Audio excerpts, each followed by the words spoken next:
آپ سب کو سلام. میں پاسٹر ڈگ بکسما ہوں اور میرا تعلق سٹی چرچز امریکہ سے ہے، اور ہم بہت زیادہ خوش ہیں کہ ایک نیا پروگرام جس کا نام لائف لائن ہے لا رہے ہیں.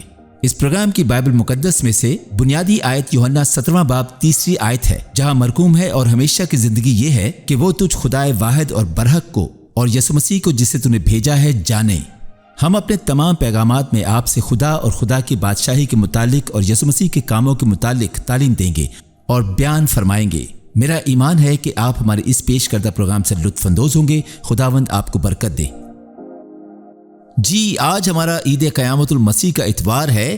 میرے پیغام کا نام ہے باقی کی کہانی، اور اس طرح میں مکمل تصویر کشی کے لیے ہمارے عید قیامت المسیح کے اتوار میں پیش آنے والے کچھ واقعات کے بارے میں تھوڑی سی بات کرنا چاہتا ہوں، اور پھر میں آپ کو ایک سفر میں لے جانا چاہتا ہوں اور صرف آپ کو ایک چیلنج اور اطمینان اور امید کے ساتھ چھوڑنا چاہوں گا.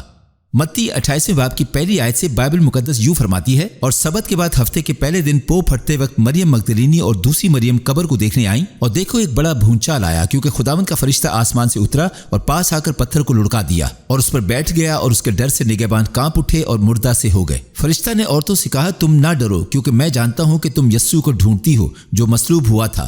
وہ یہاں نہیں ہے، کیونکہ اپنے کہنے کے مطابق جی اٹھا ہے، اور دیکھو وہ تم سے پہلے گلیل کو جاتا ہے، وہاں تم اس کو دیکھو گے. دیکھو میں نے تم سے کہہ دیا ہے. اور یقیناً یہ زندہ ہونے کے بعد کی پہلی چونکا دینے والی دلچسپ کہانی اور بہت سی دوسری باتوں کا بائبل مقدس میں پہلا بیان ہے.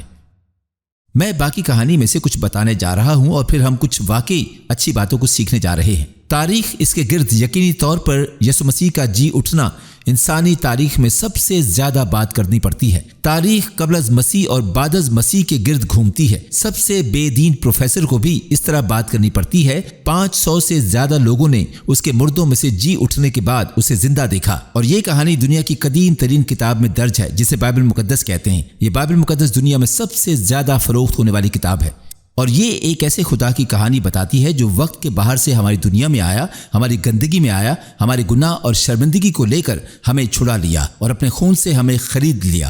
اور صرف یہی نہیں، ایک بار جب وہ ہمارے گناہوں کے لیے مر گیا، وہ مردہ نہیں رہا، وہ مردوں میں سے دوبارہ جی اٹھا.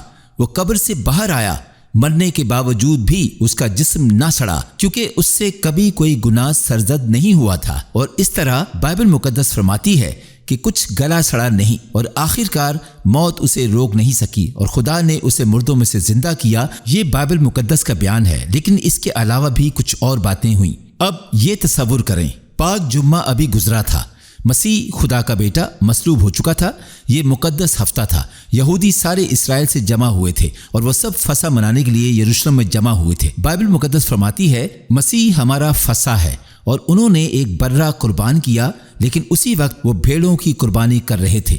خدا کا برہ جو ازل سے ذبح کیا ہوا برہ ہے، وہ عید فسح کے موقع پر ہمارے گناہوں کے لیے موا.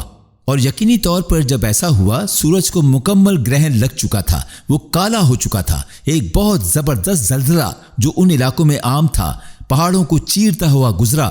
لوگوں کے دل دہشت اور خوف سے دھڑک رہے تھے، اور اس سے بڑھ کر مقدس ہیکل کی عبادت کو مکمل برقرار رکھتے ہوئے ایک بڑے فرشتے نے 2.5 انچ کے چمڑے کے پردے کو پھاڑ ڈالا، جس سے پاک مقام کو پاک ترین مقام سے الگ کیا ہوا تھا، تاکہ کوئی بھی شخص اس میں داخل ہو سکے اور چل پھر سکے. یہاں سب منتشر تھے، خوف میں تھے، دہشت میں تھے. ہر کوئی سوچ رہا ہے کہ یہاں دنیا میں کیا ہو رہا ہے، اور لیکن یقینی طور پر یہاں پر کچھ مزید کام ہونے والا تھا. تمام تر افراتفری کے باوجود یہ پاک ہفتہ تھا، اور یہ ابھی تک ختم نہیں ہوا تھا. مسیحا کو سپرد خاک کر دیا گیا تھا. عید فسح کا دن ختم ہو چکا تھا. اب اگلا تہوار منانے کے لیے ایک اور عید تھی، اور کام جاری رہنا ہوگا، کیونکہ اب اگلی عید جو احبار 23 باب میں درج تھی، وہاں 7 مقدس اجتماعات ہوتے تھے. عیدیں جو اسرائیل میں ہوا کرتی تھیں، جس میں وہ ہمارے پورے فدیہ کے عمل اور طریقہ کار کو مناتے تھے. یہ اگلی عید تھی، اور اسے پہلے پھلوں کی عید کہا جاتا تھا. اور اس طرح اسے کیسے منایا گیا اور یہ کیا ہوتی تھی؟ اس میں موسم بہار کی فصل کا جشن منایا جاتا. زمین سے زندگی لانے کے لیے خدا سے برکت مانگی جاتی تھی. صبح سویرے اتوار کی صبح طلوع آفتاب سے پہلے عبادت گزاروں کا ایک گروہ قریبی کھیت میں گیا. اور انہوں نے درانتی سے اناج کے کچھ ڈنٹل کاٹے اور اس کو باندھ کر ہیکل میں لائے، اور جیسے ہی صبح سویرے سورج نکلا ایک کاہن ہیکل کے دروازے پر کھڑا ہوا اور وہ خدا سے دعا کے ساتھ اناج کی قربانی کے طور پر میان کو ہلا کر کہنے لگا، اے خدا، زمین کے پہلے پھل کے لیے تیرا شکر ہو، فصل کے لیے تیرا شکر ہو، ہمیں زمین سے زندگی بھیجنے اور خزاں کے فصل کے لیے دعا کرتے ہیں۔ ایسا ہوتے ہی زمین پھر سے ہلنے لگی۔ کاہن پہلے سے ہی تناؤ میں مبتلا تھا، وہ گھبرا رہا تھا۔ بہت جلد سب کچھ پھر سے ہلنے لگا اور شہر کے مضافات میں ایک بڑے فرشتے نے پتھر کو ہٹا دیا، اور یسوع مسیح روح القدس کی قدرت سے مردوں میں سے جی اٹھا اور باہر نکل آیا۔ اور اس کے علاوہ متی 27 باب 51 آیت، اور مقدس کا پردہ اوپر سے نیچے تک پھٹ کر 2 ٹکڑے ہو گیا، اور زمین لرزی اور چٹانیں تڑک گئیں اور قبریں کھل گئیں، اور بہت سے جسم ان مقدسوں کے جو سو گئے تھے جی اٹھے، اور اس کے جی اٹھنے کے بعد قبروں سے نکل کر مقدس شہر میں گئے اور بہتوں کو دکھائی دیے۔ مقدس شہر گئے، بیکریوں پر، کافی کی دکانوں، ریستورانوں میں چہل قدمی کر رہے تھے۔ سوشل میڈیا نے دھوم مچا دی، قیامت المسیح وائرل ہو گئی، اور آج اس دنیا میں 2.5 بلین ماننے والے ہیں جو یسوع مسیح کے نام کی پیروی کرتے اور اس کا نام لیتے ہیں۔ ایک بار پھر تاریخ نے خود کو دہرایا، کیونکہ جو واقعہ منایا گیا تھا وہ دراصل ایک ہی وقت میں دہرایا گیا تھا۔ حقیقی واقعہ تاریخ میں ایک ہی وقت میں ہوا، اپنے آپ کو فطری اور علامتی طور پر ایک ہی وقت میں پیش کرتا ہے۔ پہلا کرنتھیوں 15 باب فرماتا ہے، خدا کے کلام میں یہاں مرحوم ہے، لیکن فی الواقع مسیح مردوں میں سے جی اٹھا ہے، اور جو سو گئے ہیں ان میں پہلا پھل ہوا۔ ویسے 10واں حصہ اور ہمارے دینے کا تعلق پہلے پھل سے ہے۔ یہ پہلا ہے، یہ بنیادی طور پر کہتا ہے کہ اے خدا، تو میرے اور مجھ سے جڑی ہر چیز کا مالک ہے، تو اول ہے، ایسا ہی ہونا چاہیے۔ یہ پیسے کے بارے میں نہیں ہے، یہ خداوندیت کے تعلق سے ہے۔ بہت دلچسپ بات ہے، لیکن سنیں، یہاں لکھا ہے، کیونکہ جب آدمی کے سبب سے موت آئی تو آدمی ہی کے سبب سے مردوں کی قیامت بھی آئی، اور جیسے آدم میں سب مرتے ہیں ویسے ہی مسیح میں سب زندہ کیے جائیں گے، لیکن ہر ایک اپنی اپنی باری سے۔ پہلا پھل مسیح، پھر مسیح کے آنے پر اس کے لوگ۔ رومیو 8 باب کی 23 آیت میں فرمایا گیا ہے، اور نہ فقط وہی بلکہ ہم بھی جنہیں روح کے پہلے پھل ملے ہیں۔ آپ اپنے باطن میں کراہتے ہیں اور ہم ایماندار کراہتے ہیں، حالانکہ ہمارے ساتھ روح القدس مستقبل کے جلال کی پیشن گوئی کے طور پر موجود ہے۔ اور نہ فقط وہی بلکہ ہم بھی جنہیں روح کے پہلے پھل ملے ہیں، آپ اپنے باطن میں کراہتے ہیں اور لے پالک ہونے یعنی اپنے بدن کی مخلصی کی راہ دیکھتے ہیں۔ یہ واقعی ایک اچھا کام ہونے جا رہا ہے۔ آپ دیکھیں، کیا آپ جسم کا تصور کر سکتے ہیں؟ میں اس کا تصور کر سکتا ہوں، میں صرف تصور کر سکتا ہوں۔ بہرحال یہ سنیں، مجھے گاتے ہوئے نہیں سننا چاہتے، میں نہیں چاہتا کہ لوگ دروازے سے باہر نکلنا شروع ہو جائیں۔ بہرحال بات یہ ہے، اگر آپ اسے اجازت دیں گے تو یہ آپ کا بدن زیادہ کھائے گا اور یہ سوئے گا۔ شاید اگر واقعی اسے چھوٹ ملے تو یہ گناہ کے ساتھ ساتھ بلکہ دوسرے برے کام بھی کرے گا۔ یہ صرف گناہ کی خواہشات کو اپنانا چاہتا ہے، کیونکہ ہم اس گناہ کی فطرت کے ساتھ پیدا ہوئے تھے جسے صلیب نے منسوخ کر دیا تھا۔ اگر آپ اسے اجازت دیں گے تو وہ وہی کرے گا۔ یہ کیسے ہوگا کہ ایک نیا لافانی جسم جو گناہ کی فطرت سے منسلک نہیں ہے، اور یہ کہ جو اچھائی کرنا چاہتا ہے، جو گناہ نہیں کرنا چاہتا، وہ کچھ غلط کرنا نہیں چاہتا، آپ کو یہ بتانے کی ضرورت نہیں ہے کہ کیا کرنا ہے، کیونکہ ایسا ختم ہو چکا ہے۔ مجھے وہ پسند ہے، کوئی شیطان، کوئی دنیا، کوئی گوشت نہیں، اور بالکل نیا جسم جو غلط کرنا نہیں چاہتا۔ یہ کتنا اچھا ہے، مجھ سے انتظار نہیں ہوتا۔ دیکھیں، نجات کے 3 پہلو ہیں۔ بہت دفعہ ہم صرف لوگوں کی نجات پانے کے بارے میں بات کرتے ہیں، اور میں اب خدا کے ساتھ ٹھیک ہوں، اور جب میں مروں گا تو فردوس میں جاؤں گا۔ نجات ایک مکمل عمل ہے۔ ہم نے پاک جمعہ پر اس کے بارے میں بات کی۔ آپ دیکھتے ہیں، سب سے پہلے جب ہم یسوع سے ہمیں بچانے اور معاف کرنے کے لیے کہتے ہیں تو وہ ہماری روح میں روشنی ڈالتا ہے، اور یقینی طور پر فی الفور وہ گناہ کو دور کرتا ہے اور ہمیں خدا تک رسائی فراہم کرتا ہے، کیونکہ ہمارے گناہوں کو بالکل مٹا دیا جاتا ہے، اور فی الفور ہم یسوع کے کاموں کی وجہ سے خدا کے ساتھ کھڑے ہو جاتے ہیں، نہ کہ ہمارے اپنے اعمال کی وجہ سے۔ اور بائبل رومیو 5 باب میں کہتی ہے، بس جب ہم ایمان سے راست باز ٹھہرے تو خدا کے ساتھ اپنے خداوند یسوع مسیح کے وسیلہ سے صلح رکھیں، جس کے وسیلہ سے ایمان کے سبب سے اس فضل تک ہماری رسائی بھی ہوئی جس پر قائم ہے۔ تو یہ نجات کا ایک پہلو ہے۔ پھر نجات کا دوسرا پہلو تقدیس کا عمل ہے۔ جب آپ اور میں یقینی طور پر آپ پانی میں بپتسمہ لیتے ہیں اور اپنے ذہنوں کی